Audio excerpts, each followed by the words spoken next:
വൻകിട ഹോട്ടലുകളിൽ ഇഫ്താർ സംഗമങ്ങൾ നടക്കുമ്പോൾ പാവപ്പെട്ടവർക്കും രോഗികൾക്കും നോമ്പ് തുറക്കി സൗകര്യമൊരുക്കുകയാണ് കോഴിക്കോട്ടെ ചില സന്നദ്ധ സംഘടനകൾ. മെഡിക്കൽ കോളേജിന് സമീപത്താണ് സന്നദ്ധ സംഘടനകളുടെ നേതൃത്വത്തിൽ നോമ്പ് തുറയും ഭക്ഷണവും നൽകുന്നത്.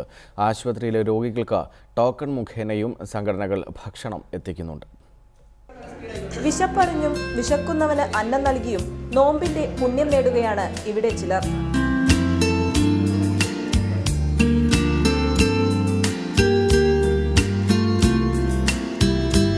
കോഴിക്കോട് മെഡിക്കൽ കോളേജിന് സമീപത്താണ് അശരണർക്കും രോഗികൾക്കും മറ്റുള്ളവർക്കും ഭക്ഷണം നൽകുന്നത്.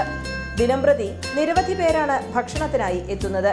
നോമ്പല്ലാത്ത കാലത്ത് 600ഓളം ആളുകൾക്ക് ഭക്ഷണം കൊടുക്കുന്നുണ്ട്, രാവിലെയും വൈകിട്ടും. ആ ഭക്ഷണം നോമ്പില്ലാത്തവർക്ക് വേണ്ടി പ്രത്യേകം എല്ലാ ദിവസവും ഇവിടുന്ന് വിതരണം ചെയ്യുന്നുണ്ട്. രോഗികൾക്ക് വൈകുന്നേരങ്ങളിൽ ടോക്കണിലൂടെ ഭക്ഷണം എത്തിക്കും.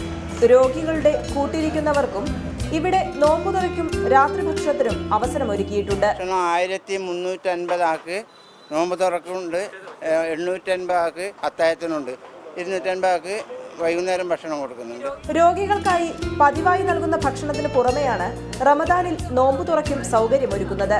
CH സെന്റർ, സഹായി തുടങ്ങിയ സംഘടനകളുടെ നേതൃത്വത്തിലാണ് ഭക്ഷണ വിതരണം. റിപ്പോർട്ടർ, കോഴിക്കോട്.